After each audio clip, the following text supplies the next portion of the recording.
Assalamualaikum warahmatullahi wabarakatuh. Bismillahirrahmanirrahim.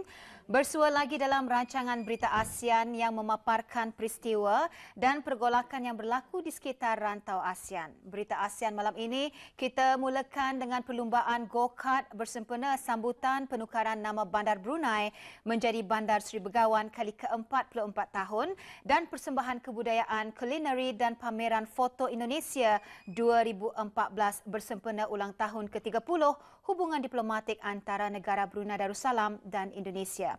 Bahan berita ASEAN lain termasuk Malaysia akan meyakinkan semua anggota ASEAN bagi membentuk kerjasama erat dengan negara-negara berkuasa besar dalam menghadapi ancaman IS apabila ia menjadi pengerusi ASEAN tahun 2015 dan mesyuarat Majlis Komuniti Sosial Budaya ASEAN kali ke-12 yang berlangsung baru-baru ini di Myanmar menekankan perlunya ASEAN bekerja lebih keras bagi membantu membina identiti ASEAN melalui promosi kesedaran ASEAN, pemeliharaan warisan kebudayaan ASEAN, promosi budaya kreativiti dan industri dengan penglibatan masyarakat ASEAN.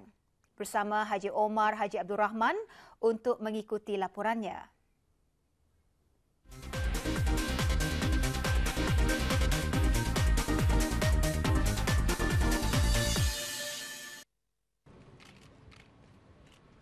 Pusat bandar-bandar Seri Begawan menjadi tumpuan orang ramai hujung minggu lalu apabila berlangsung perlumbaan akhir go-kart.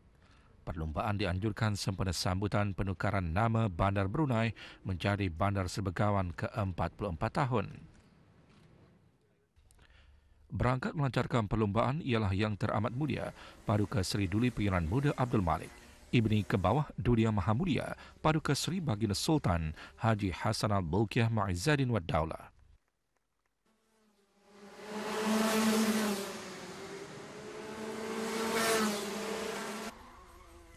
Kejohanan terbahagi kepada 3 kategori iaitu novice, veteran dan elit. Lebih 35 orang pelumba bertanding pada peringkat akhir termasuk 7 peserta dari luar negara iaitu Oman, India dan Malaysia.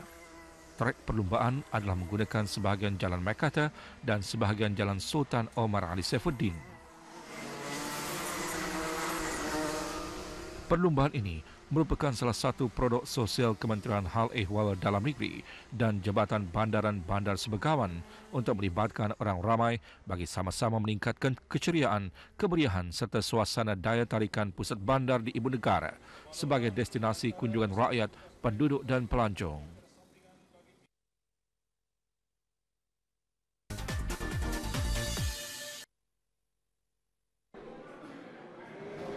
Negara Brunei Darussalam dan Republik Indonesia terus menikmati hubungan yang erat lagi mesra dalam pelbagai bidang. Tahun ini menandakan ulang tahun ke-30 hubungan diplomatik antara kedua-dua negara. Bersempena sambutan tersebut, Kedutaan Besar Republik Indonesia di negara ini menganjurkan persembahan kebudayaan, kulinari dan pameran foto Indonesia 2014. Berangkat menghadiri sambutan berkenaan, Yang Teramat Mulia Paduka Seri Pengiran Anak Puteri Hajah Masna binti Almarhum Sultan Haji Omar Ali Saifuddin Sa'dul Khairuddin, Ambassador Enlarged di Kementerian Hal Ehwal Luar Negeri dan Perdagangan, dan Yang Amat Mulia Pengiran Lela Chatria Sahibul Najabah, Pengiran Anak Haji Abdul Aziz bin Pengiran Jaya Negara, Pengiran Haji Abu Bakar. Pameran foto antara lain memaparkan detik-detik bersejarah sejak tertubuhnya hubungan diplomatik antara kedua-dua negara sejak tahun 1984 hingga sekarang.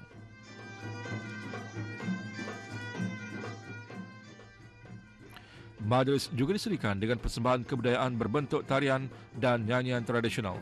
Antara tarian ini dipersembahkan termasuk tari Bujang Gasing yang memaparkan perkongsian budaya di rantau Asia Tenggara, termasuk permainan tradisional gasing yang begitu sinonim di negara ini dan Indonesia.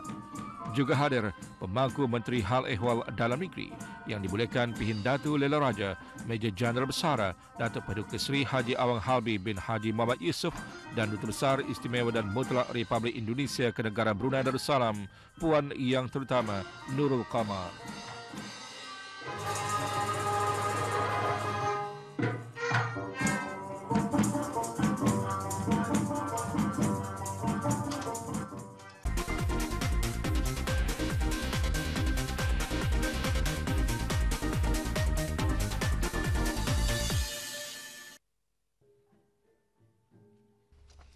Malaysia perlu meyakinkan semua anggota ASEAN bagi membentuk kerjasama erat dengan negara-negara berkuasa besar dalam menghadapi ancaman IS apabila ia mengambil alih jawatan pengerusi ASEAN tahun depan.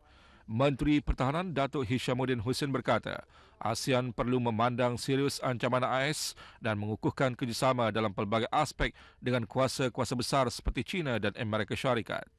Sementara itu, Perdana Menteri Datuk Najib Razak dijangka membentangkan kertas putih mengenai pergerakan kumpulan radikal termasuk IS di Parlimen tidak lama lagi. Ia adalah langkah proaktif kerajaan dalam memantau perluasan IS di negara tersebut selain memastikan pasukan keselamatan dapat mempertahankan keselamatan negara. Dalam hubungan ini, Malaysia tetap memantau Taufik Abdul Halim, warga negara Malaysia yang pakar dalam membuat bom bagi kumpulan Jamaah Islamiah JI. Taufik kembali ke Malaysia baru-baru ini selepas menjalani hukuman penjara lebih setahun di Indonesia. Bagaimanapun, polis Malaysia tidak mempunyai bukti untuk menahan beliau kerana beliau tidak terlibat dalam mana-mana kegiatan ganas di Malaysia.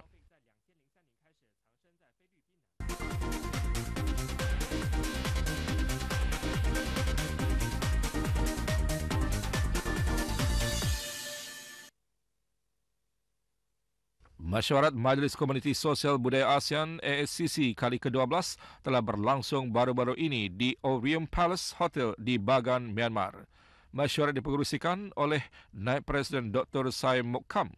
Beliau menekankan perlunya ASEAN bekerja lebih keras bagi membantu membina identiti ASEAN melalui promosi kesedaran ASEAN, pemeliharaan warisan kebudayaan ASEAN, promosi budaya kreativiti dan industri dengan penglibatan masyarakat ASEAN.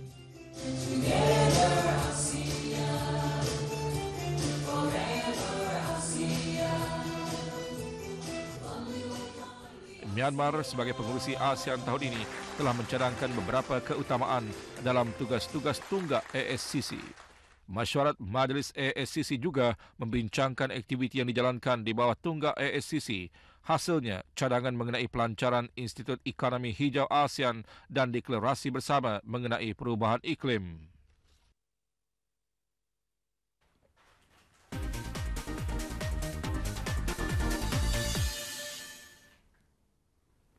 Auda berita ASEAN malam ini juga mengongsikan berita menarik yang lain. Antaranya, Singapura tidak lama lagi akan menegah pengimportan, pengedaran dan penjualan shisha.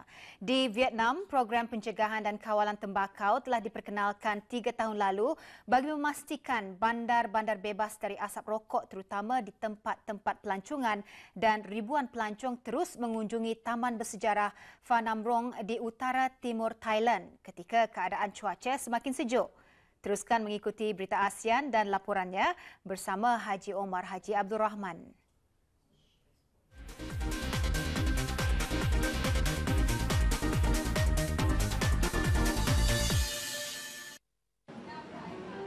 Singapura tidak lama lagi akan menegah pengimportan, pengedaran dan penjualan shisha.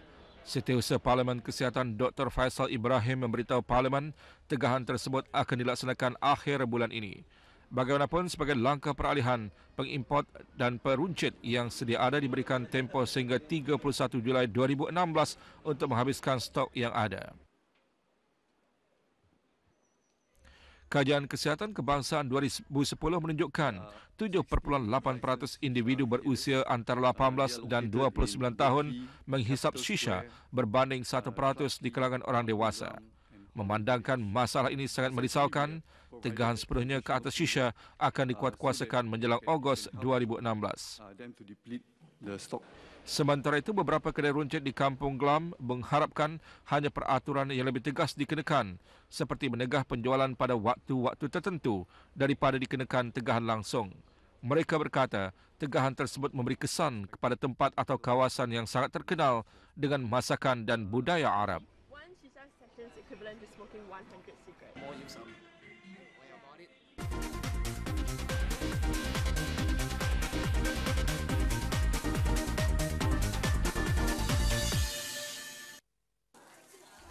Sementara itu di Vietnam, program pencegahan dan kawalan tembakau telah diperkenalkan 3 tahun lalu bagi memastikan bandar-bandar bebas dari asap rokok, terutama di tempat-tempat pelancongan seperti Halong, Nha Trang, Hai Phong, Hoi An dan Ho Chi Minh.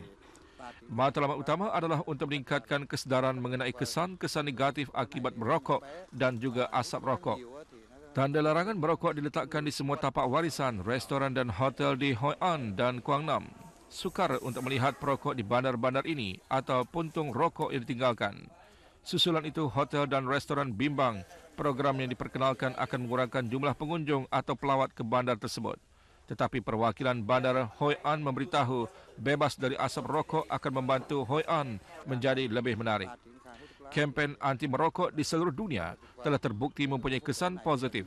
Di Vietnam, halangan paling sukar adalah penduduk tempatan. Vietnam menjadi 15 negara teratas yang mempunyai ramai bilangan perokok. Pada tahun 2012, Vietnam membelanjakan lebih $1 bilion Amerika ke atas produk-produk tembakau dan setiap tahun kira-kira 40,000 maut disebabkan penyakit yang berkaitan dengannya. Mewujudkan bandar-bandar bebas asap rokok adalah langkah permulaan untuk mengurangkan bilangan jumlah perokok.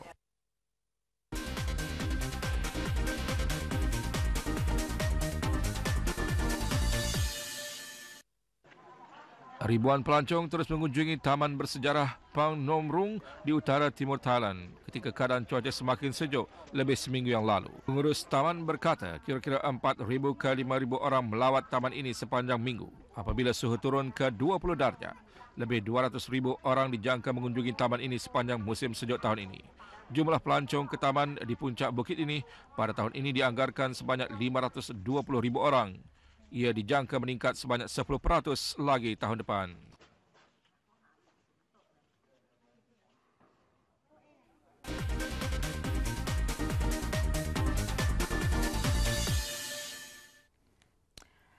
Auda pembentukan Komuniti ASEAN pada 2015 akan membuka lembaran baru bagi ASEAN yang menuntut ASEAN untuk mengeratkan perpaduan dan integrasi, meningkatkan kecekapan operasi, menambah baik penyelarasan dan memperkasa daya saing Komuniti ASEAN. Pembangunan Komuniti ASEAN merupakan sebuah visi jangka panjang dan satu landasan untuk mengukuhkan kerjasama ASEAN dalam semua bidang, terutamanya dalam kalangan penduduk ASEAN. Hingga di sini dulu pertemuan kita dalam Berita ASEAN malam ini. Bertemu lagi minggu depan pada hari dan waktu yang sama. Untuk mengikuti Berita ASEAN, Auda boleh layari video portal melalui laman web www.rtbnews.rtb.gov.pn. Assalamualaikum warahmatullahi wabarakatuh. Salam hormat dan selamat malam.